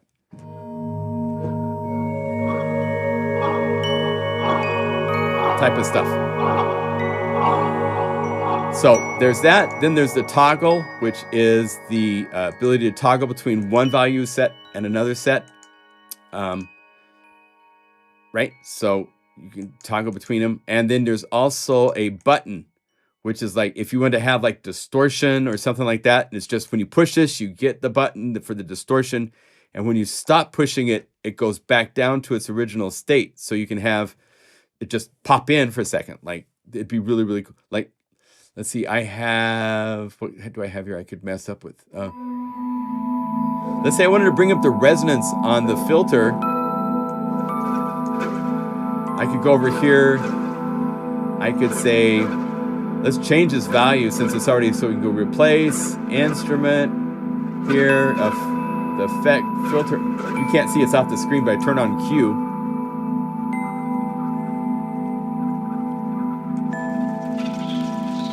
So it's bringing up the filter. Like I can have it be down and then have other parameters where it's up. I don't think you should be stepping on this, so it should actually be, you can actually click right here to change it back to a curve type. I want it to be just a multi-segment. There. So now there's no resonance, back to 0. So you could use that now to do Morse code.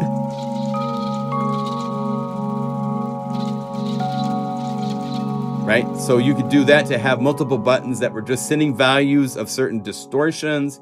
And again, I'm changing the resonance of FilterMax, but this could be any plugin that you own in your system. So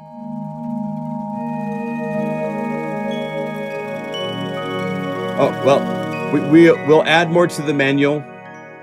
The knobs is one of those areas that will take a minute to get more elaborate on the details of how to assign the knob types. we'll add that to the manual. Thanks for pointing that out to us. But it's right here. The control types is where you choose the knob. If you set it to selector, now that indentation comes active, and you can choose how many indentations you want. And then once you've done this, right click and click the little graph right here to actually make it broken into calculated indentations and so forth. And you can click right here to change what type it is. We have presets here as well for what it's going to do. But this is where you can choose different shapes, including the multi-segment, which is the curved. Double click for breakpoints and stuff like that, right? I was going to show you some effects really quick. There's 2 free effects. Let me make this and save this for you guys.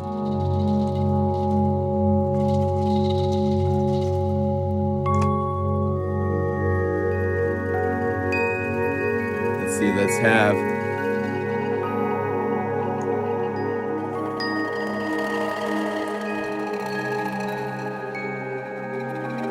What should we call this? It's very cool. I know, I have a name for it. So let's go save. We're going to call this, it's not rhythmic, so it's just a pad. We'll call it Digital Sunshine. Digital Sunlight. And we'll say this is pad. Pad, soft, granular in nature, bells. ELLS, made in the live stream, made in the, this is November 11th, my goodness, November 11th, 2025, live stream. I didn't do a metronome. We should save a metronome to this. Now, do I have, I do, I'm going to put this in the live stream bonus library. So let's go save as, save. Let's add a metronome to this really quick. So I want it to be probably around 80 beats per minute.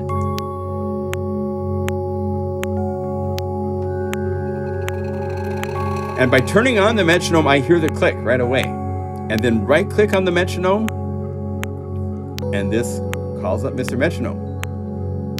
And then we can go over here, we can go playing through the grooves. Now let's say I like this, but I don't like that low. So let's do this. I'm going to put a high pass filter on it. Go EQ. Go filter max. High pass filter. There. Then we can layer something else with this.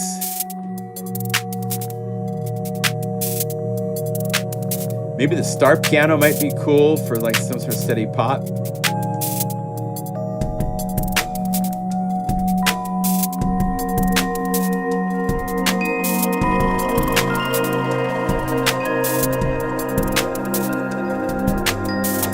And it's kind of techno-y. I think you'd use this kind of in a cool... Let's say Techno Groove 1. Let's see what that sounds like.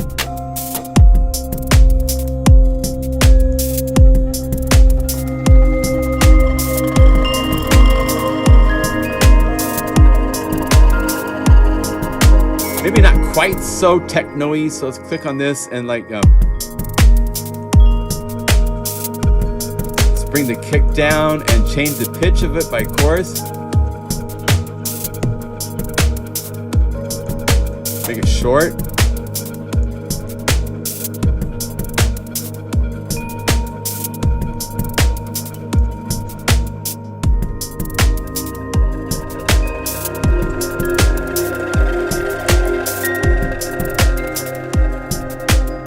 And I want this snare to like do a cool delay thing. So let's say add a delay. In fact, here, I'm going to have it be an auxiliary bus because I want to do more than just delay. So we say add an empty auxiliary bus. And I want it to be a delay. So we'll go right here and we say delay. I'll make it. Oh, this is 1. So I don't want to change them. 1. Number 2.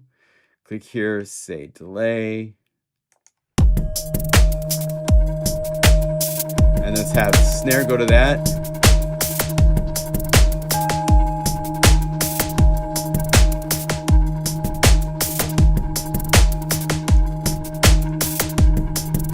After that, I want to put a reverb.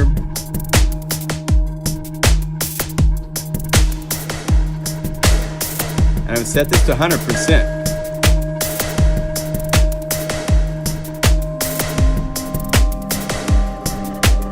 And I want to put a high pass filter.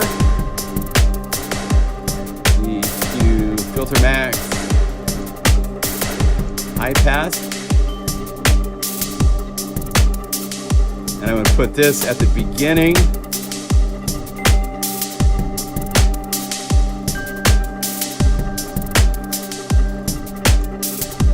Let's bring up the, I want to bring up the reverb decay.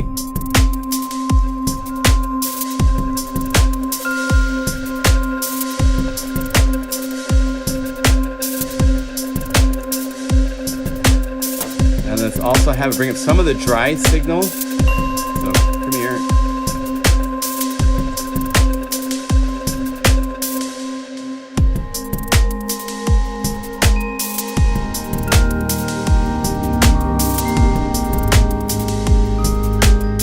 And then just for fun, if you go this direction, you need some rhythm to happen with the synths and stuff like that. So let's do this. This isn't assigned to anything, but let's have it go to a pump house. Because there's a pump house.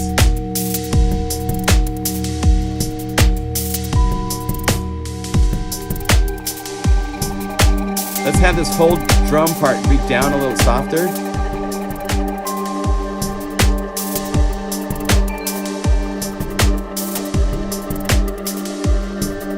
And then this pad, oh, we do have pump house on both of those. So we can just go over here. Let's say, oh, let's see, stop all this stuff really quick. So we'll say full range on pump house for, let's see, effects. There's a pump house here. So we'll say depth. Sorry if you can't see that on the screen. Unified 2-layer. The bells, that's not so important, but the pad on the other pad on mask pad, effect, pump house, depth.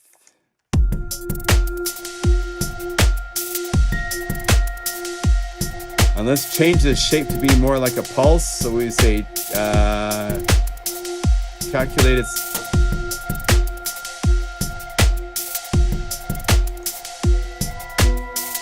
And what's this pump house shape doing?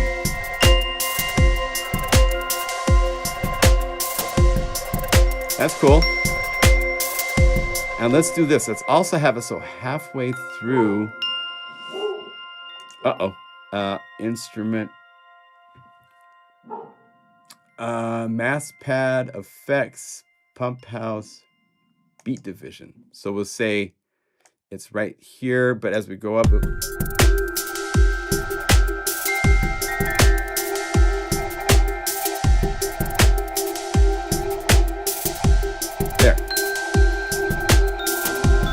And if you want that to be heard a little bit more clearly, let's say we want to change this GuruSampler to 2. So we go like this.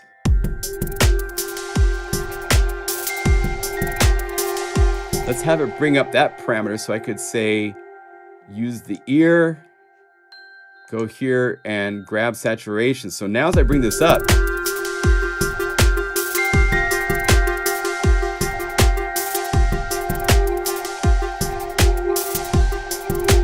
so now this patch can go some places. So we have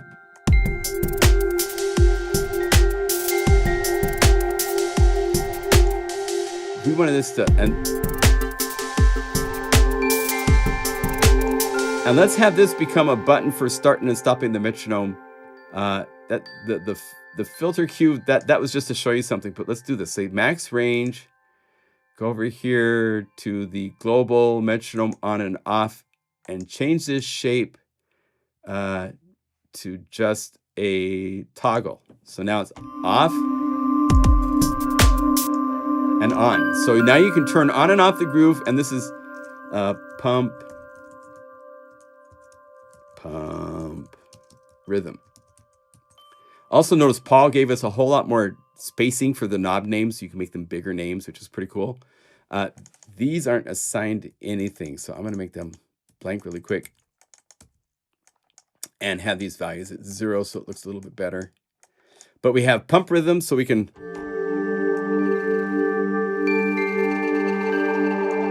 and I want the volume of this not to go down so much. So let's say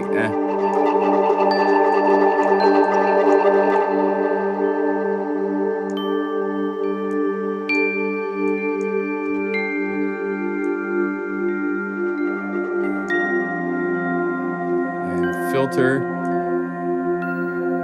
all the way down.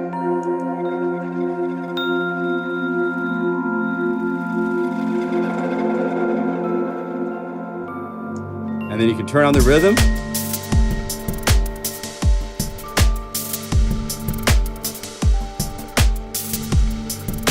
So lots of fun stuff to play with, as you can see. So save that. Let me get that into this is in the LIvestream library, which is right here. And we should actually, one more fix I'm going to do to it. I'm going to save it with a U2 at the end of the name, so we know that it's a U2 patch. Save as update. So there's 93 of you still hanging out here. My gosh, you guys are crazy. Okay, so let's go. I'm going to save this out. I wish I had a utility that could spit it out as a Guru really fast, but we'll do it. So go right here, reveal in the Finder. Up here, I make a new folder, libraries, and put that here so you can see it. Then let's go up a notch or two to here, and I just put this into here. And we want to have the LIvestream bonus name, so we compress this, compress, and call this LIvestream bonus. This is 1108.guru. So all you have to do is drag this over the interface of Unify 2. This patch won't work in Unify 1, of course, because there's all these new things happening. And now you have a patch that has the metronome. It's got turning on and off. It's got the rhythm pumping with Pump House. All that stuff's going on. So see here, over here, Guru freebies. Go to the LIvestream bonus library. Put it there. And copy the link. And paste. You ordered a pizza. God bless you. Get some for me too. All right. Oh, good, Doug. Good to see you here. Yes, misunderstanding mistakes. Exactly.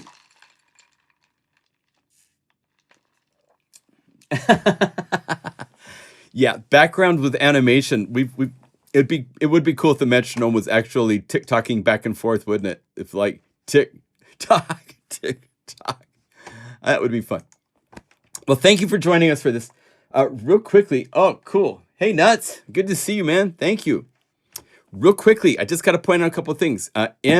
Melda, those guys have a free phaser, a $50 phaser you can pick up for free. Where did I put my notes? I had notes over here somewhere. I know the website. So let's go over here and say new Melda. Let's see here. Oh, that's right. It's MELD Productions. Why isn't my website stuff working? Oh. Okay. Well, that's interesting. Let's try another browser really quick because that doesn't even make sense. Where are you at?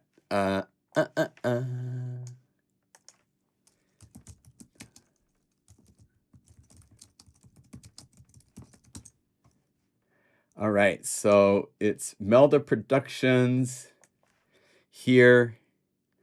They've got, you have to use a promo code. I got to find my notes because, let's see here. Did I throw it away? John. I was cleaning everything up.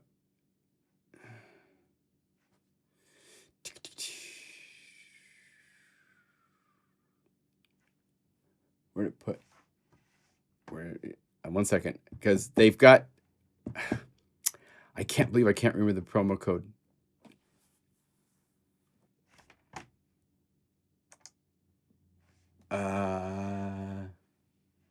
Desktop. I had this all on my desktop ready to go and help you out. I deleted it. Great. Okay. Well, there's a promo code. Where is it? Bedroom Producer, I think it is.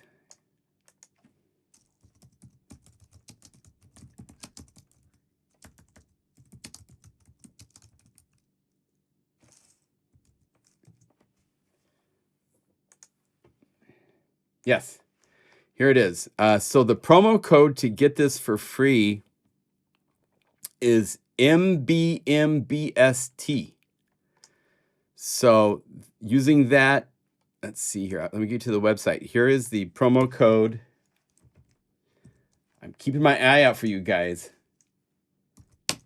That's the promo code, and the website is right here. And it's a really nice phaser. It's got lots of different types of phasers. So let's see. Let's go over to like let's go to like standard library, just a big synth sound. I'll show you it really quick. It's really great. Phaser.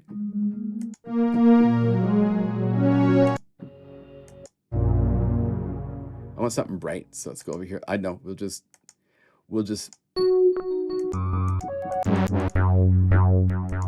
no, let's go to the basic waveforms, to the Unison 8. Okay, so we open this up, we say MB, what is it? MP, oh, MPHASER, and it's the M phaser MB right here, and it's great.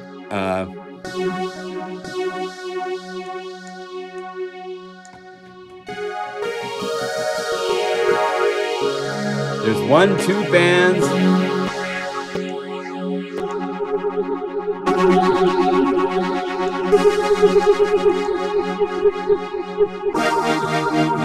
Different shapes. It's one of the more unique phasers I've found, so I want to make sure I got it to you guys. I think it's only good free. What's the time frame on free? No, go away. It's a limited time. I'm not sure what the thing is. And then the other new effect that's free is from Antelope Audio.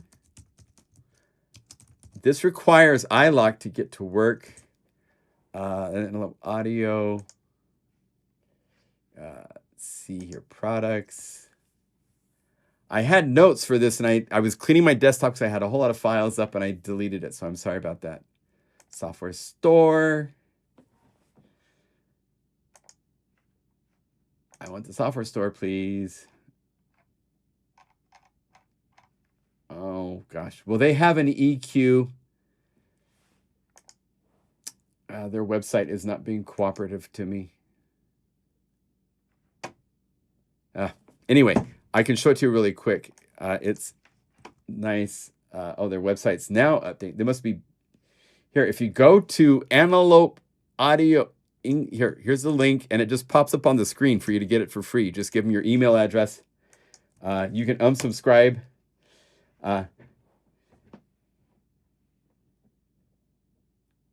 Yes, I saw the rewind. Yeah, for $10. I didn't check that out yet, but anyway, so this is their, let's use it on drums really quick. So go BPM drums. We're in standard library, so we can go BPM drums.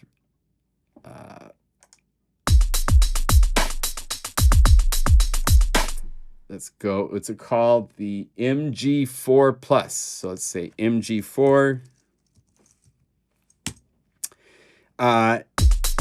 It has this really cool airy to bring in the sheen of vocals and stuff.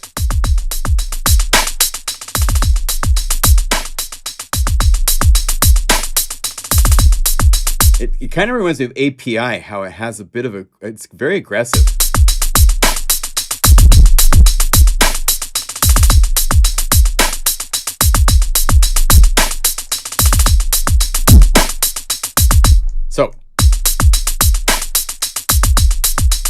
doesn't seem to cut. It's kind of interesting.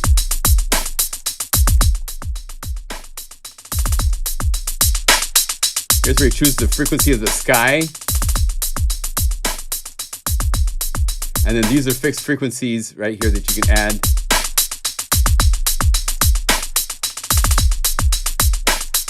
So you can take this from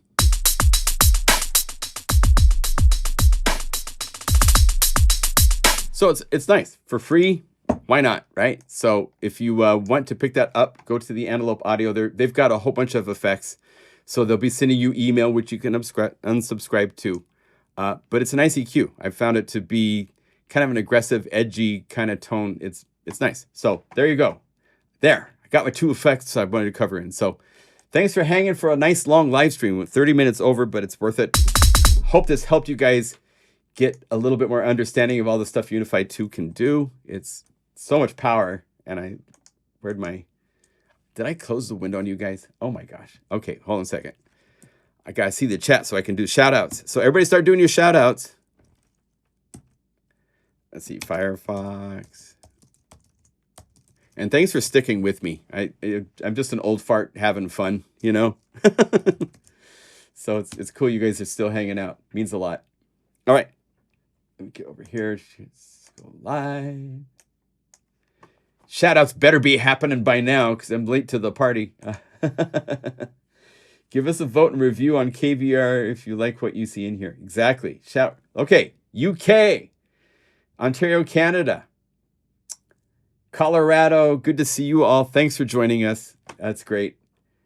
Scotland. Scotland in the house. Amsterdam in the house. I love it. I love it. Wish I was there right now. Antwerp. New Jersey. Oh, thank you. I'm glad you like the stream. I try to keep focused. I'm not very good at it, but I enjoy sharing what I know, and I hope it helps you guys. Bunch of old farts, no doubt.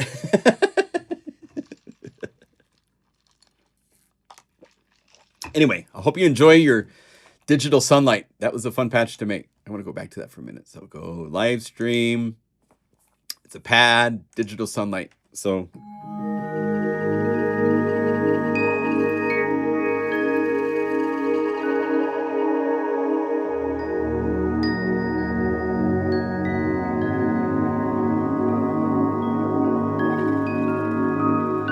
cool.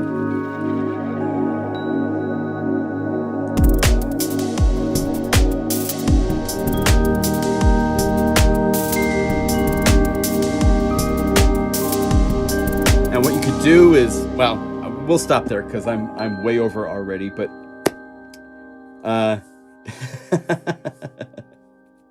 and Germany hitting the big 50 next year, right? And I'm 61, so I still feel like I'm 19, you know, and I act like it because I'm not a very focused person. But in fact, I'm going to take a break from after this live stream and go play Red Dead Redemption 2 for a little while.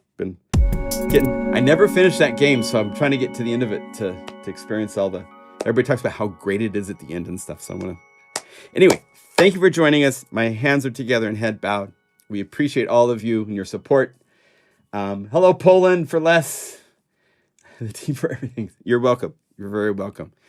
We'll do this again next week. We'll have some fun. We'll come up with some. If you have questions, if you have suggestions for the live stream, we are on Discord. So you can find Plugin Guru on Discord. We have forums. In fact, if you go to the About right here, About Unify, somewhere here, I think. Oh, actually, it's just a list right here. So say thank you. Right here, you can go to the forums right here. And on the website, I'll be updating this. I'll put a link to get to Discord as an invite. So you can see that from the YouTube 2 page. So we'll put a little page there to announce it and stuff like that. But we appreciate all of you. More fun to come. There's so much we can do, and I'm still learning, as you can see. So thanks for sticking with me as I'm learning in front of you guys. So good stuff. I'm for 60 frames per second patch on console. Yeah, exactly. And there's Taylor. Taylor, thank you as always. He's been so busy with tech support to help everybody. So really appreciate you, my brother. Thank you. All right. We'll see you next week. Discount. Oh, WFM. Okay. And yeah. So Black Friday insanity starts Monday, so get ready. And we'll see you soon. Take care, everybody. Oh, and I should point out, just as we're going out the door, that there's 2 days left at Unify at the introductory price. Okay, so grab that if you can, if you want it, and we'll see you next week.